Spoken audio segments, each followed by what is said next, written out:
All right. So on today's episode, we actually have a very special guest and an intimate experience. So this is my best friend Abigail of 20 years. If you want to know me, this is one of the people in my life that could probably tell you just about anything about me. So I thought, why not let her?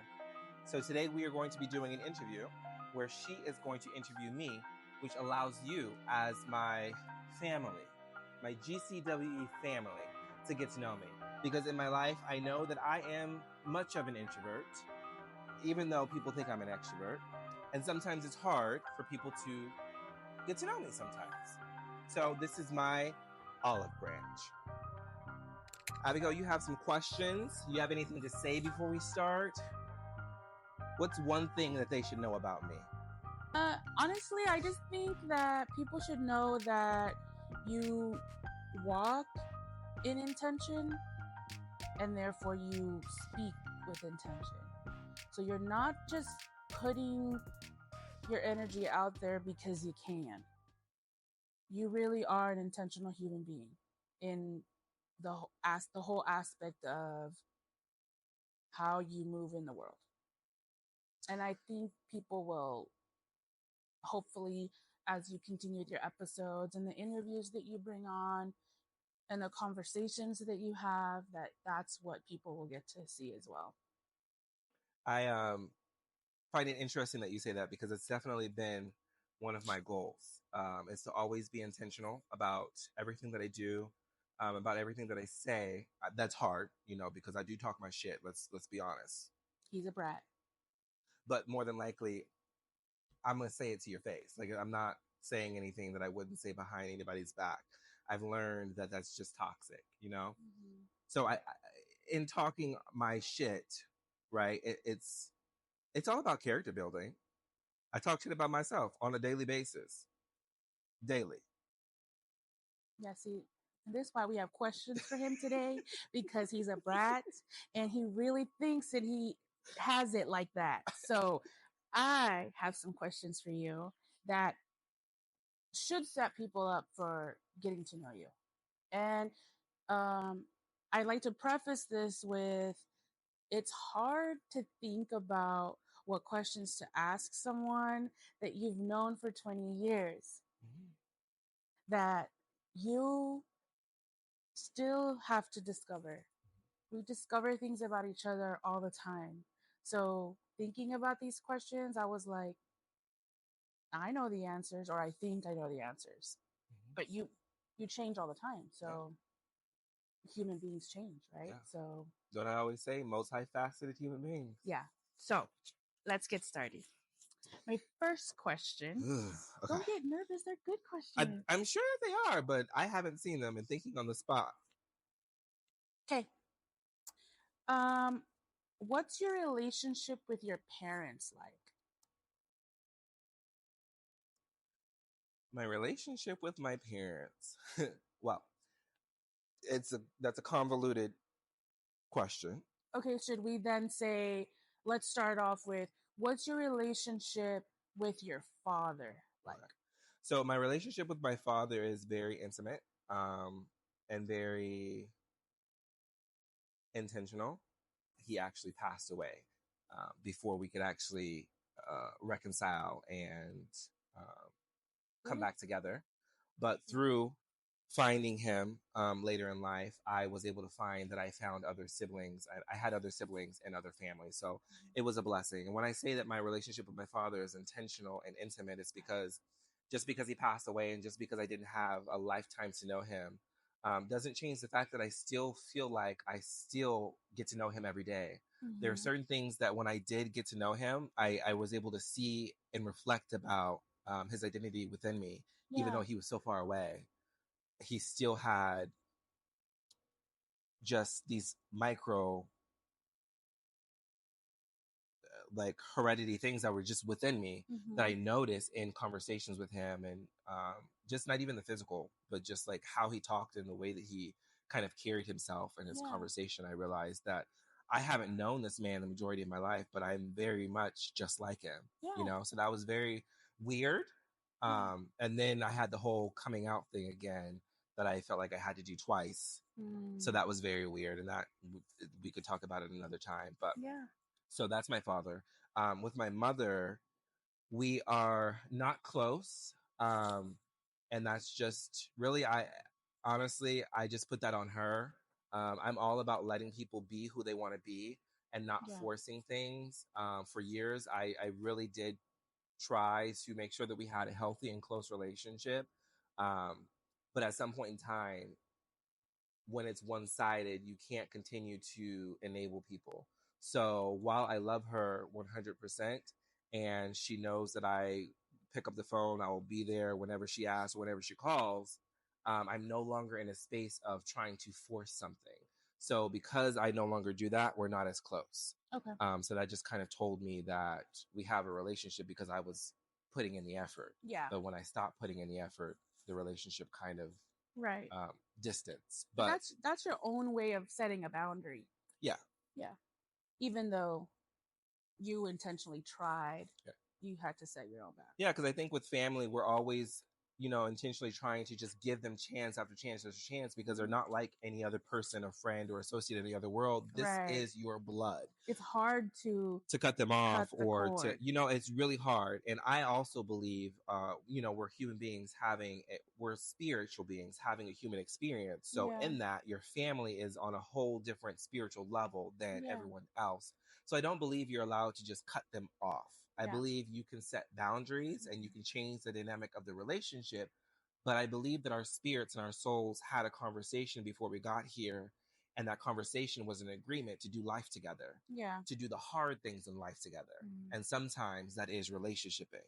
Yeah. So you're not allowed to completely give up, but you are allowed to set boundaries and change the dynamic of the relationship, Yeah. which I have done many times over. Yeah. And I think that's another part of him being intentional is you have a beautiful way of setting boundaries. Yeah. And so a lot of times when you hear me talking about my family, it's my extended family. It's my best friend and her family, my other best friend, Deandra, and her family, who I call your parents' Yeah. mom and dad, because they had a hand in stepping in the gaps and raising me. That's And like so I appreciate that, and I don't take that lightly. So Yeah. when I talk about my mom, usually I'm talking about either your mom or I'm Yeah. talking about my other best friend, Deandra's mom, who took time and energy where they didn't have to take in this little black boy who had a lot of struggles and a lot of traumas. But they open their hearts and they open their homes, and I'll be forever grateful, because a mother is not necessarily someone that is born to you. Yeah. Sometimes it's someone that you choose. Okay. So in that same breath, what is your relationship like with your pseudo parents? The parents you've chosen? So with my chosen parents, it's a completely different dynamic because it's one of the things where I realize I have cemented my position or my experience in their lives by showing up and Yeah. loving them through my love language, which is quality time, and seeing how I can be of service and a benefit in their lives, not just taking from them their love. I always try to give and show my love by being there and showing up and being intentional about whatever is going on in the family, Yeah. And how to be helpful and how to help healing facilitate in whatever way possible. And so with my pseudo parents or my chosen parents, and it's just a different experience when you're chosen. Yeah, I was reading a quote the other day and I posted it where it was like people move differently when they come from love versus when they come from survival. And so when you came into our family, you no longer had to walk in survival mode and you could walk in love. And that is a beautiful thing to see. So I'm sure Deandra's family, same thing. When they met you, they met survival Ty. And gradually you had to learn to move in love Ty and what that is like. You no longer were in survival mode. But I can say from my chosen families that they taught me how to love healthily. Yeah. right? Because it's one thing to feel an obligation to love someone because they've always been there. It's another to see someone who has a lot of baggage and choose to do life with them, irregardless. Yeah, regardless of whatever they're going through. Okay, good. See, if you could have anything on your, bucket list, anything, any three things actually on your bucket list, what would those three things be? Financial security. On your bucket list. Financial security. On your bucket Look, list? when I'm going out, I don't want to have any worries about my finances. Okay. So I want to be able to do whatever it is that I'm doing and know that I can pull out whatever I need to pull out whenever I need to pull it out. Pay whatever it is I need to pay when I need to pay it. Go wherever I need to go whenever I want to go. See? So financial security. That's okay, Brad. Next one. That's the next it. one? Number okay. two. Number two. What was the question? Yeah. See what I mean? He was so like, you not tell me what's on my damn bucket list. Shoot. If you could only have three things on your life bucket list, what would they be? If I could only have three things on my life bucket list, what would they be? Okay, financial security. Financial security. Children. I'm gonna just leave that where it's at, children. And then yeah, that's another episode. What is, you know what? A place and a space where people know that they can come to get a specific, intentional, unconditional experience of love. Okay. Whether that is a brick and mortar space or virtual. Okay. Like phone call, text, on your podcast, people can come and, send you messages. Or yeah, I would, on my bucket list, this, whatever it is that we are creating would be completely established. An entity. And whoever it's for knows that they can go there. And it's overflowing with content and places and spaces where you can create and receive. And Okay. So, kind of touching on the subject of love, right? And I'm going to be a brat about this because, what are the. Yeah, go ahead. What are the qualities that attract you the most in a love interest? And can we tell your family out there your current relationship status before you answer that? Okay. What are the... No. What is your current relationship status? My current relationship status is by myself. Okay. So now the question is, what are the qualities that attract you the most in a love interest? What are the qualities that attract me the most in a love interest? So the qualities that attract me the most in a love interest are honesty. Okay. The ability to communicate. Okay. And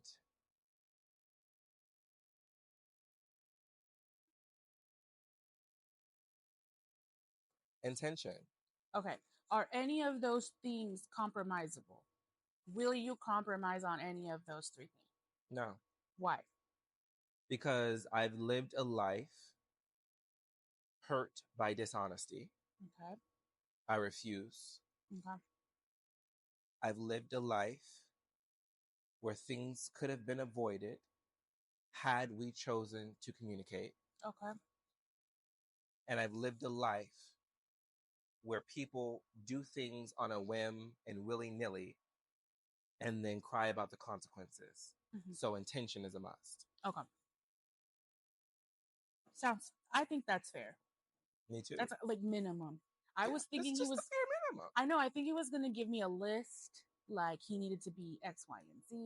I'm really like, to be honest, I know everybody has this impression of me of like what my type is or what I expect. I'm really very simple. I just require honesty, communication, and intention. And obviously physical attraction is a thing, right? Yeah. But that's something that scientists don't even understand yet. So don't expect me to, Figure you it know, out. like I hate when people ask you, you know, what are you attracted to or what's your type? I don't know. When my brain go ding ding ding ding, that's it. That's how you'll But know. as for like, am I out there looking for a certain type of person? I'm not. I'm looking for someone that is honest, communicative, and intentional. But his best friends are looking for, and DeAndre and I, we think he's gonna be a Hispanic man. I'm not opposed. I'm not opposed. Is choosing what you share with the world and your family, is that a coping mechanism for you? Choosing what I share with the world and my family, is it a coping mechanism? Mm-hmm. In a way, it is. Um, and I say it is because I'm very intentional. Yeah. And so I try to make sure that I am sharing um, transparently. So first off, I always try to make sure I'm being transparent, right? So in order to be transparent, I first have to be intentional with myself. So I have to figure it out first. Before I share it, I've got to figure it out. And that's something that I intentionally do. I go inside and I figure out whatever it is before I share, because I want to be intentional about being transparent. So some people think it's me having an agenda or being deceitful, right? But it's just me trying to be intentional or transparent, and they're not used to that. Yeah. So what we fear, we attack. Sure. He's gonna move when he's ready to move, and I just have to be right there when it happens, if that's the direction that you go. And I do think, he was very polite about it, but I do think it is a coping mechanism because, you've been through so much. So to give it all 100% all the time to particular people can be exhausting and Oh, can 100%. be like tentatively scary. You know what I mean? So yeah, I do believe it is. Yeah, and I think I'm also an empath. So that plays a large part in me conserving my energy, and being intentional about the spaces that I choose to go into, and then being communicative in those spaces, because I'm absorbing all of the energy around me all the time, and so it's exhausting. And that's what people don't understand. So a lot of times people think I'm being standoffish or I'm being bougie or whatever it is, but I'm just trying to exist in this space with the boundaries that I set, because I do believe that boundaries are not meant to keep people out, but they're meant to keep people in and you safe while they're there. Safe. Yes. And I'm sure he'll have an episode on boundaries. We can talk about boundaries. Yeah, where it's such a difficult thing to do, but it is the most beautiful thing to have. Is what scares Edward? I guess what scares me, it's scary for me to think of everything that I've been through. Yeah. And to have to go through it again, if that makes sense. Okay. To have to feel like I put myself and my energy out there transparently. Yeah. And then to feel like it wasn't appreciated, or it was attacked, or it was demonized as something that it wasn't.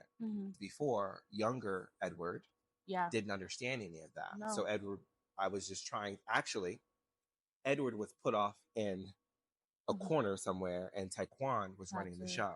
Yeah. Right? I am not saying they're two different people, but they are definitely two different experiences. Yeah, I agree. Edward and Ty, although you're the same person, they're two different experiences.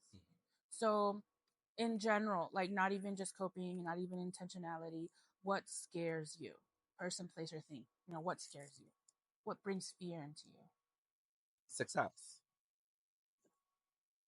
I am very clear about the calling that God has on my life, and it's very scary. Because I know that I already have the victory. All of this is a journey to it. Yeah. It's very scary.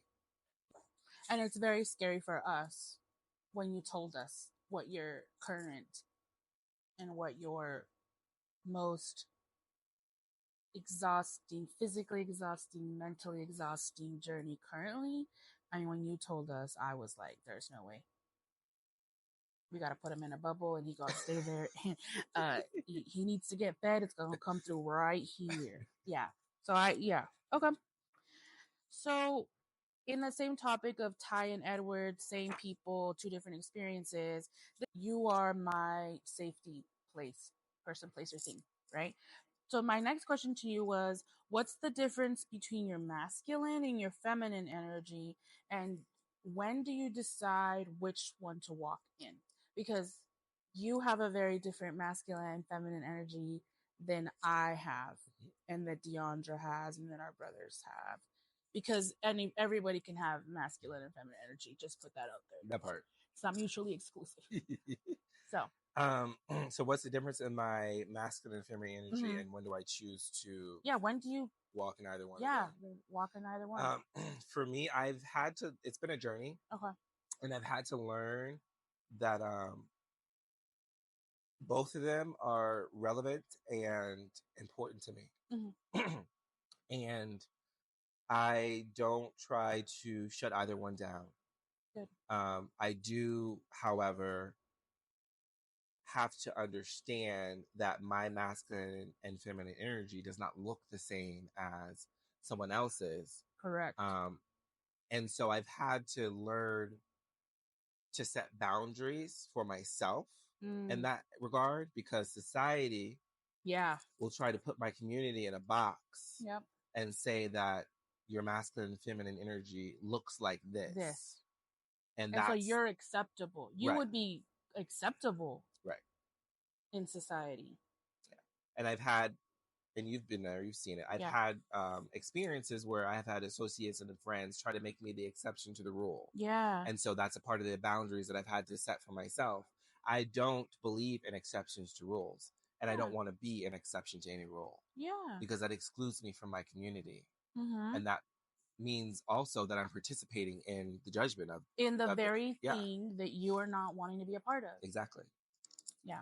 I think I never know when he's in either, because it's just the way it's pretty. Like, I've learned over the last few years that it's pretty fluent, and it's like very it's fluid, been uncomfortable. It's actually been very uncomfortable for me. Okay. Because I've had to. It's almost like re-accept myself.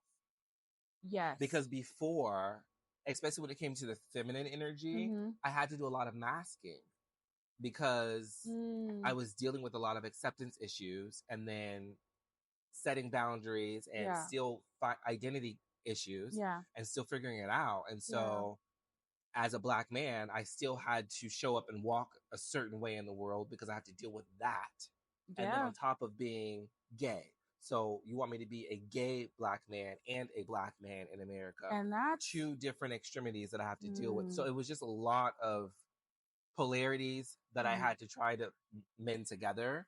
And that didn't allow me to really accept or tap into my feminine energy in the way that I may have wanted to. So you may have wanted to. In the latter years, I have an open space in receiving my feminine energy. And we all define it differently too. Right. It's been very uncomfortable, I say. Not uncomfortable in a bad way. Uncomfortable in a good way. Because like it's unknown to me. I would love for you to bring our brothers and ask them that particular question, because I have an incident where one of our brothers saw you at a show and you were wearing this beautiful blue corset, and you were hosting the show, and I know he after the show he's like, oh, did you see, like, he was wearing a corset? And I'm like, yeah, that's it just spoke to him. He wore it. It's very appropriate to the particular show that you were hosting, right? And I was like, I didn't ask him flat out, do you see that as a problem? He's like, no, it was just different because they're not used to seeing you. So is that a coping mechanism? What you show your brothers? I think and what you show your friends? I think it was. Okay. It's not anymore. As I come into myself, I've and I'm sure you've noticed, I've Mhm. started to blend all my worlds. I know that you've noticed in the course of our relationship that I Mhm. definitely kept separate worlds. Yes. And then they started to blend as of recent. You separated your worlds for coping reasons. Right. And you separated your worlds for safety reasons. Mm-hmm. And you also separated your worlds because you were not sure for safety reasons. Let's stick with safety reasons. It was just easier that way. And yes, recently I've seen you blend them. And I'm sure that's another topic for another day where we will get to talk. You will get to talk to people about why that is, because I do the same thing. People are like, "Oh, you hang out with these type of friends, and then this type of friends," and everyone does it. We're not the only ones. Right. So there's a reason for that, and I'm sure you'll get into it. I know I stress him out sometimes, sure. But I don't stress him out intentionally. I just think, okay, Deandra stresses him out. Mm-hmm. I stress you out because I just forget and just be doing that's stuff. Not the same thing as in your head, but it's okay. It's not the same thing because it's on my calendar and I remember what's happening. If that heifer over there be forgetting. And we could show text messages where she blatantly said, "Y'all know the type of friend I am." Okay. But I want to know what top 3 things stress you out. Things, not people. Top 3 things that stress me out. Okay.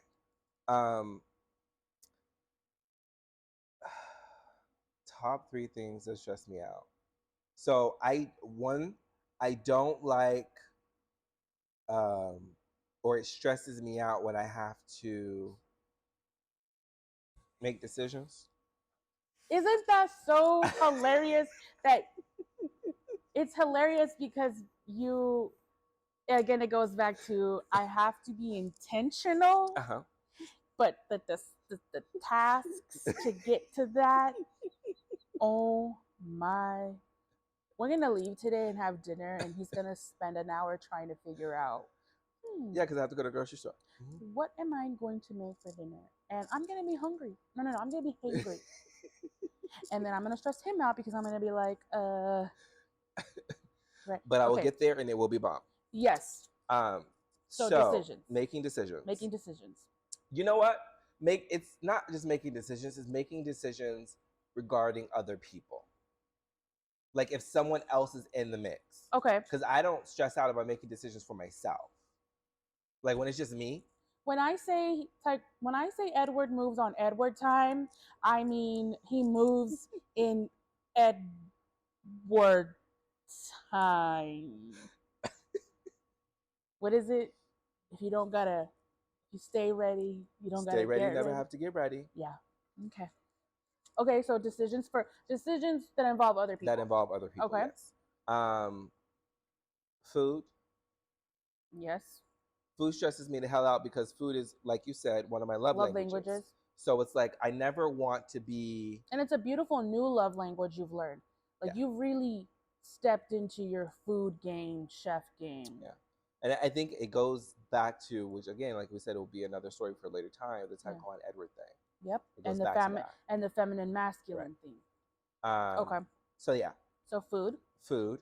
Just because it also goes back to the decision. It goes back to making decisions because I just everything is like I have a reverence for food. Yeah. So I don't ever want to disrespect it. Yeah, we wouldn't do that. We don't want to do that. So we want to eat with a purpose. Right. Right? Because that's a beautiful experience. Right. To eat with a purpose. There we go. Yeah. So food. And that's why we'll spend an hour and a half at the grocery store tonight. Yeah. And he might not be here for episode 2. Okay, go ahead. Clothes. Yep. I knew it. I absolutely love fashion, especially as a menswear designer. Yeah. But I'm an artist and I'm sensitive about my shit. And so a lot of times it's very hard to get it out. Yeah. And then when it be coming out, you be like, no, that's not it. That's not it. No, but here's the crazy part is that There are people who have a million pieces in their wardrobe and they don't have style. Oh, you can you say that again? Yeah, go ahead. There are people that have all this, they have name brands and they have money up the like they just We're think not gonna that throw the brands out there because they're not sponsoring us, but you know. that's why I said name brands. All right. I got you. But I mean if they Speaking of want to name sponsor brands, us, Edward yeah, is brand. fashion brand. Yeah. Working on it. Go ahead. Yes. But all this clothes, shoes, jewelry, no style.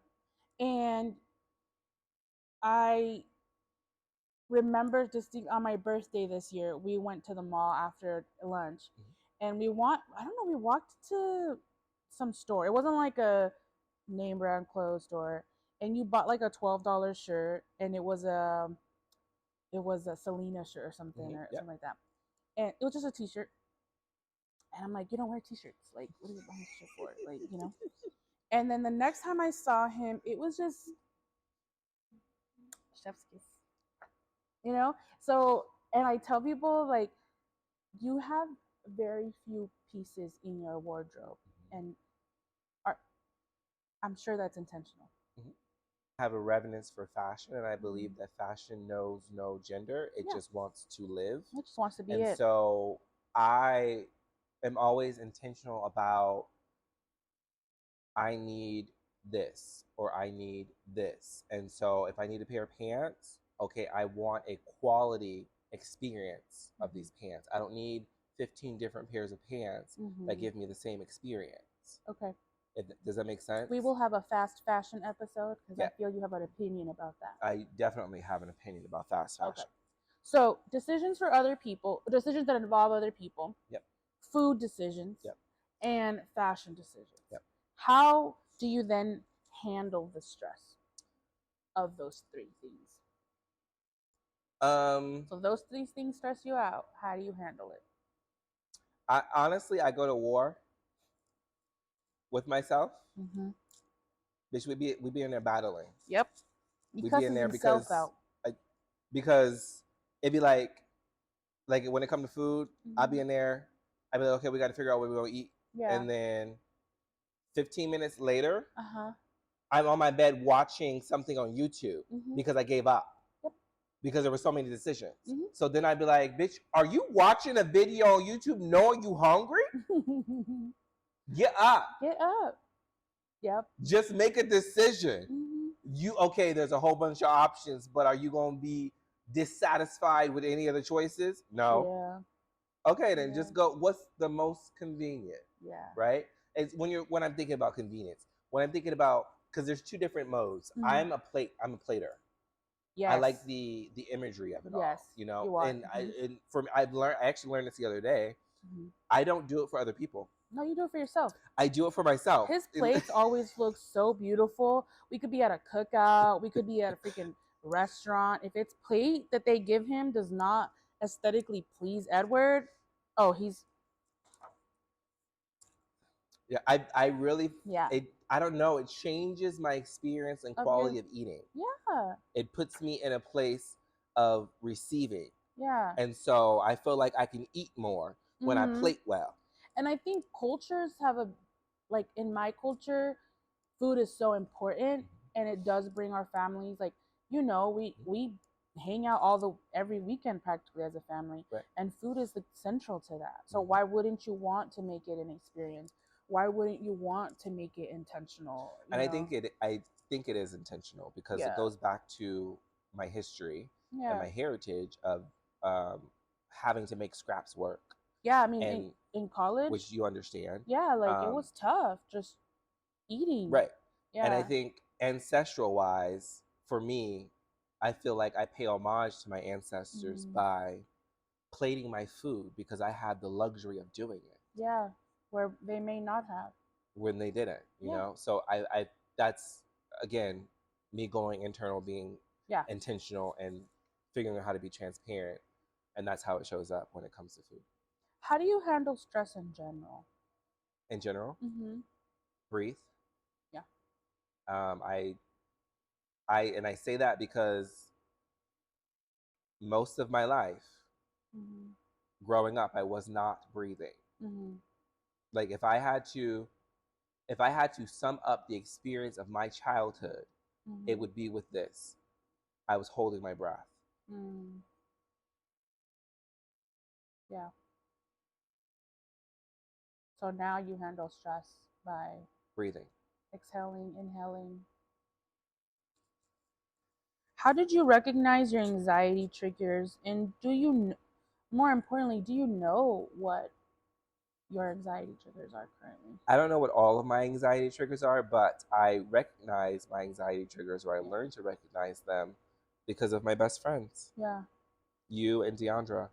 You guys were very clear about your anxiety Mm-hmm. and your experience of it. Mm-hmm. And so it forced me to have an introspective look at how I was showing up in the world, Mm-hmm. and when the world was showing up, Yeah. how that experience was for me. And I I think had you were to like, acknowledge, like, yeah. no, you are being triggered, Mm-hmm. but you were in survival mode for so So long. You long. never had the luxury of identifying this Mm-mm. is a triggering experience for you. Yeah. That's what's happening to your body right now. That's what's happening to your mind right now. You always had to suppress it and push it down Yeah. because you had to be strong for this person or that person or for yourself. Yeah. So you never were able to really feel your anxiety and Yeah. do whatever it is that I needed to do to um, deal with it and sit in it.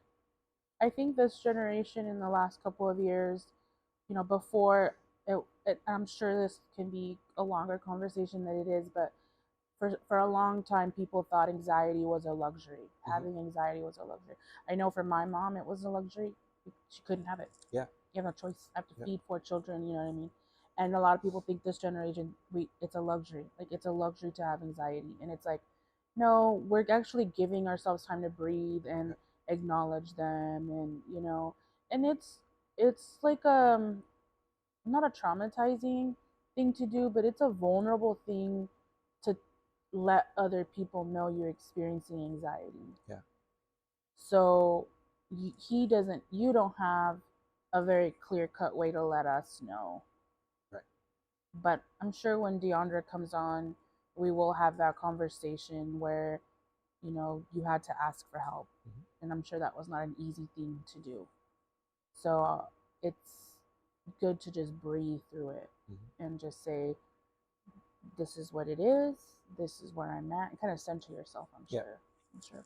And for me, a lot of times, what I've found is coping mechanism for me in dealing with anxiety and stress is watching romance movies. That's so weird. That's so weird. I don't know. It just Because I watch murder, Ted, but like I am like just gruesome things just calm me down. I think because of my experience of love growing up and the toxicity of it all, it's beautiful to see. Right. Yeah. I had to be intentional about creating the experience of love in my life and going forward. Now that you've given me the baggage, what am I going to do with it? Right? Because I can't throw it away. It's mine, whether I want it or not. Not going to figure this out. True. So when it comes to that, I've had to figure out what I want in a healthy, loving experience in life, not just romantic, but love in general. And so watching romance movies, it fills me up, because those are feelings and experiences that I didn't have growing up. Yeah. And so I just get to intentionally have them now when I'm feeling stressed and overwhelmed. And a sense of calm. It is. It's very much a sense of calming. And it's a beautiful sense of calm, It's not like you're out there. Most people would be, drinking or not that there's anything wrong with however you choose to address your anxiety. There's no right or wrong way on it. There's just unless you're suppressing it. Yes, which is what we do mostly. We try to suppress it. There's an unhealthy and a healthy way of dealing with it. What do you think the best way is to resolve conflict? Conversation. Yeah. Talk about it. Yeah. A conversation starts and ends with you. But also, what if you know that person is in a space of, is not in an open space to have a conversation? You also need to recognize we're not having this conversation. But that's also a conversation, right? That's you're not in the one space that you're right not now. having with them. That's one you're having with yourself. Because let me set myself straight about this experience. Yeah. Okay. This person is not ready to have a conversation about what needs to be had. What needs to be resolved. Maybe they are in a space for me to tell them that they're not ready to have a conversation about it. And that could be the catalyst for getting them ready to have that conversation. But they may not be in a space to even make that comment. Okay. But I can, and I am in the space for me to acknowledge it to myself. So I'm not sitting around hoping that it's going to resolve itself. Mm-mm. You're not, he shows his feelings through his facial expressions. He cannot hide his story face. Of my life. He cannot hide his face, and you will see it, and you can probably hear it when he's speaking too. He cannot hide his disdain or his yeah. Because that disdain be strong. Mm-hmm. This is more personal, I think, for us, but is there a time when I made you feel particularly well supported in your journey of what is Edward? The 20 years we've been friends. Is there a particular time? Yeah, I can't say that there's one. Okay. Right? There's I feel like many. It's you continuing to show up. Yeah.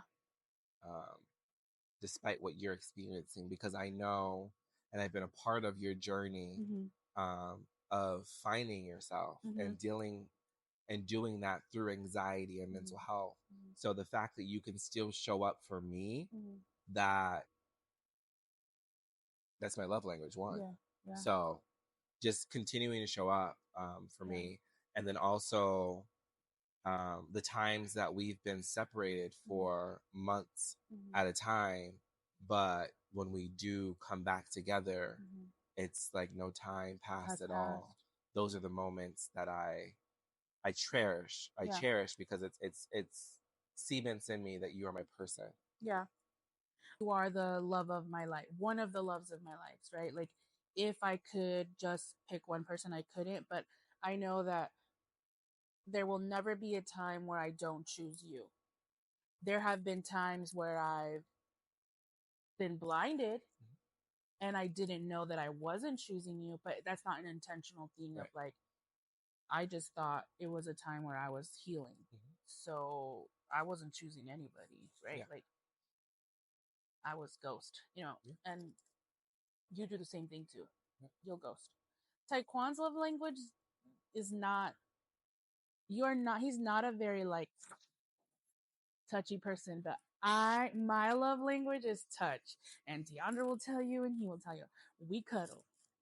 So, and it's very interesting because her love language is physical touch. Yep. My best friend DeAndre's love language is not physical touch. Nope. So she, like, it was uncomfortable for me to step into her love language because it wasn't natural for me. Yep. Right. And then in turn, I turn around and force DeAndre to do the same thing. Yep. Because I was very touching and loving her. Yeah. But that was uncomfortable for her. And so that's why I always say there's an intentionality about it. About a life, because we all came together to give each other the things that we needed. We were missing and that needing. We didn't think that we needed, Yeah. But going back to your question, what I will say, and this has been one of the probably the most pivotal moments that I can say that you've shown up for me. Yeah.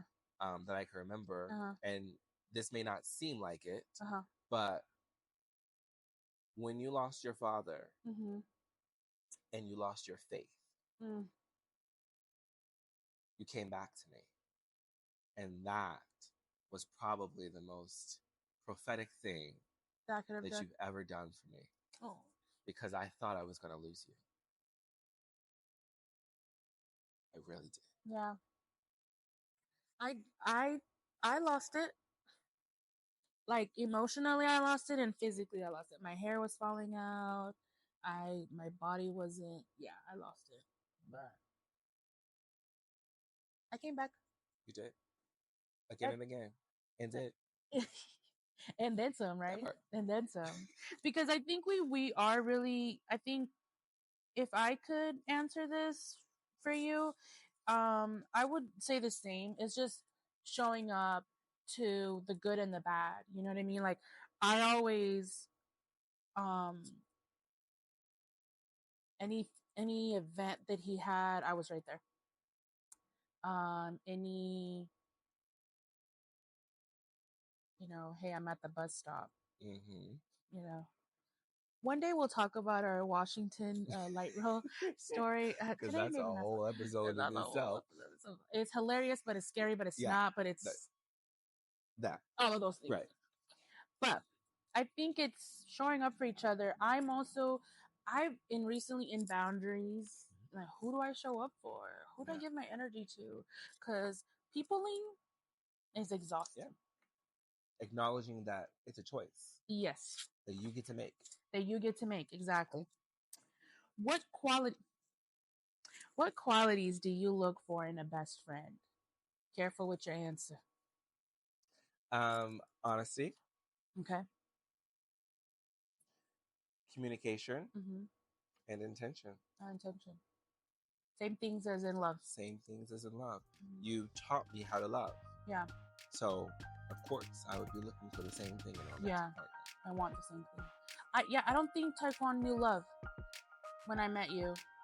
I don't think you really knew sibling love or really love. Yeah, I don't think so. It was hard to touch you, to